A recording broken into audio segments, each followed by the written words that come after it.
जब पंडित जवाहरलाल नेहरू बाबरी मस्जिद के मुद्दे पर सरकारी खजाने से पैसा खर्च करने की बात जब उन्होंने छेड़ी थी, सरकारी खजाने से पैसा खर्च करके बाबरी मस्जिद बनवाई जानी चाहिए, उसका भी विरोध यदि किसी ने किया था तो गुजराती मां की कोख से पैदा हुए सरदार वल्लभ भाई पटेल ने ही किया था मेरे बहन।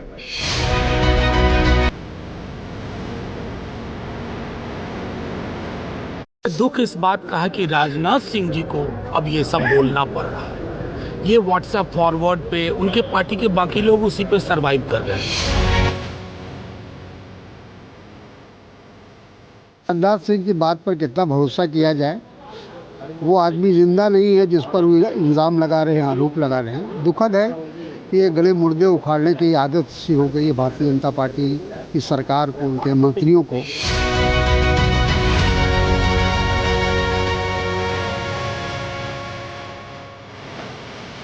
दक्षिण भारत के मंदिर कितने भी उत्सव, मैं डिप्रेस्ड फील करता हूं। मुझे समझ में नहीं आता है कि मुझे डिप्रेशन क्यों लगता है। उन कॉरिडोर्स में मूव करते समय इसका अर्थ हुआ कि वहां से लेके और आज तक राम मंदिर के शिलान्यास में न जाना, राम मंदिर की ध्वजा का विरोध करना, बाबरी मस्जिद बनाने का संकल्प लेना। पुराना गाना था ना, ये रईसी है खानदानी, रईसी नहीं, ये कहानी है खानदानी।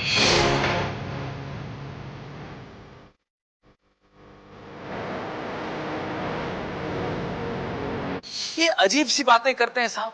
नेहरू जी ने बाबरी मस्जिद, अरे भाई बाबरी मस्जिद कब बनी थी? 1560 में बनी होगी शायद। नेहरू जी कब पैदा हुए थे? सरदार पटेल जी की मृत्यु कब हुई थी? 1950 में हुई थी।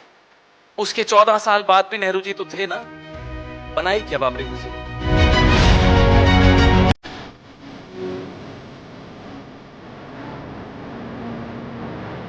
पाकिस्तान है, चीन है और बाकी सामरिक चुनौतियां हैं, उनके ऊपर उनको ध्यान देना चाहिए।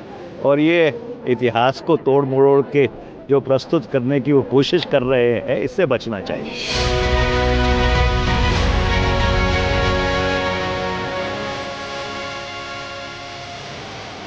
ऐसे बयान दीजिए जिसका कोई और छोर हो, जिसका कोई तथ्यात्मक प्रमाण मौजूद हो। ये बेसिर पैर की बात है।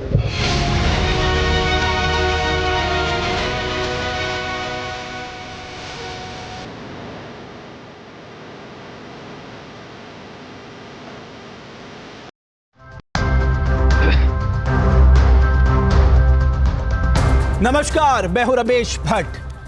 रक्षा मंत्री राजनाथ सिंह के बयान पर बवाल मचा है। कांग्रेस इसे व्हाट्सएप यूनिवर्सिटी का ज्ञान बता रही है तो बीजेपी एक किताब का हवाला दे रही है। इन सब के बीच में सवाल यह भी उठ रहा है, जो रुपया डॉलर के मुकाबले ऐतिहासिक लो की स्थिति में है, क्या उससे ध्यान भटकाने के लिए इस तरह के बयान दिए जा रहे हैं? इन तमाम सवालों पे हम बात करेंगे, लेकिन आज का पहला सवाल है, क्या नेहरू सरकारी पैसे से बाबरी मस्जिद बनवाना चाहते थे, जैसा कि राजनाथ सिंह ने अपने बयान में किया है? क्या कांग्रेस शुरू से ही तुष्टीकरण की राजनीति करती रही है? क्या नेहरू पर लग रहे आरोपों का कोई साक्ष्य नहीं है? ये ऐसे सवाल हैं जिनका जवाब मिलना जरूरी है। और इसी पे बात करने के लिए हमारे साथ बहुत ही खास मेहमान इस पैनल में जुड़ रहे हैं। रोहन गुप्ता साहब भारतीय जनता पार्टी से, विनोद बंसल साहब वीएचपी से, तहसीन पूनावाला साहब बहुत धन्यवाद न्यूज नेशन के मंच पे आने के लिए, मुमताज आलम रिजवी जी बहुत धन्यवाद आपका भी। आप चारों मेहमानों का मैं बहुत स्वागत और अभिनंदन करता हूं। रोहन गुप्ता साहब, विपक्ष तो सिरे से खारिज कर रहा है इस बयान को, कह रहा है ये व्हाट्सएप यूनिवर्सिटी का ज्ञान है, ना और है ना छोर है, ना तथ्यात्मक कोई ऐतिहासिक दस्तावेज है, ये मनगढ़ंत कहानी बता रहे हैं।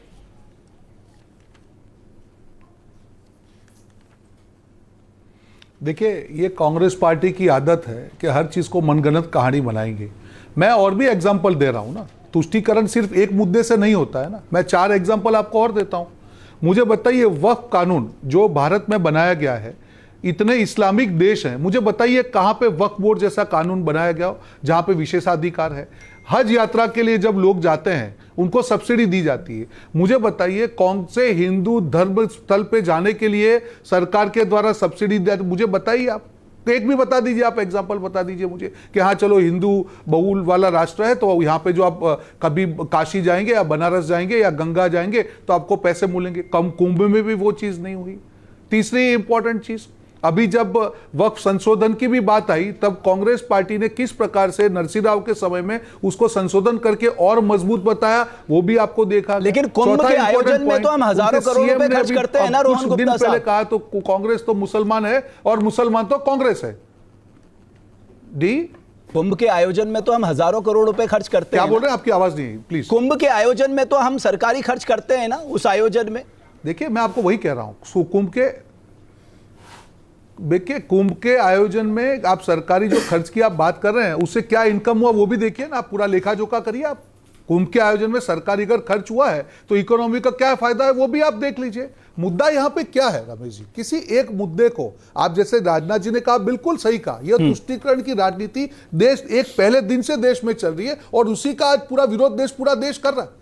मुसलमानों को हमेशा ये दिखा के भी आप तो स्पेशल है और उनके लिए भी कुछ किया नहीं है। मैं आपको और एक चीज बता दूं, उनको भी बेवकूफ बनाया। और तभी बिहार में जब आपने देखा होगा कि सीमांचल में जो परिणाम आए, कांग्रेस की आंख खोलने वाले परिणाम थे।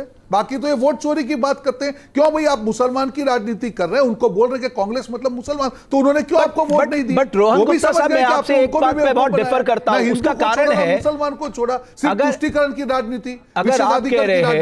अगर आप कह रहे हैं कांग्रेस ने मुसलमानों का तुष्टीकरण किया तो मैं आपको 2 एग्जाम्पल देता हूं। जैसे आपने कहा, मैं 4 एग्जाम्पल देता हूं। पहला, 1980 में डॉक्टर गोपाल सिंह के नेतृत्व में एक high power committee Indira Gandhi ने बनाई थी। उसके बाद उनके सोशो इकोनॉमिक कंडीशन को ध्यान में देते हुए तब 15 पॉइंट प्रोग्राम चलाया गया। फिर 2006 में सच्चर कमेटी की जो रिपोर्ट आई उसने कहा साहब देश में जितने भी हमारे चाहे ओबीसी हैं चाहे दलित हैं उनसे भी खराब हालात मुस्लिमों की है। तब फिर 15 पॉइंट प्रोग्राम चलाया गया। तो मुस्लिमों के हालात में तो कोई बदलाव आया नहीं, इसलिए आप जो तुष्टीकरण का आरोप लगा रहे हो वो कहां ठहरता है?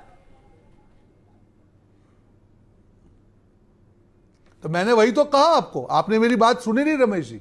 तुष्टीकरण की बात करनी और उनके लिए कुछ भला करना, मैंने यही कहा कि सिर्फ बातें की हैं, बातों में तुष्टीकरण किया है। मैं आपको और एक एग्जांपल दे रहा हूं। आंध्र प्रदेश में जब उनकी सरकार थी तब 4% जो है मुस्लिम आरक्षण का उन्होंने बिल पेश किया। उनको मालूम है कि हमारा संविधान धर्म के आधार पर आरक्षण नहीं करता है। वो बिल को 2 बार भेजा। उनको मालूम था ये बिल ऊपर से रिजेक्ट होगा, पर उनको बताने के लिए मुसलमान भाई बहनों को नहीं। लेकिन रोहन गुप्ता साहब, लेकिन रंगनाथ मिश्रा आयोग ने तो 10% रिजर्वेशन देने की बात कही थी ना।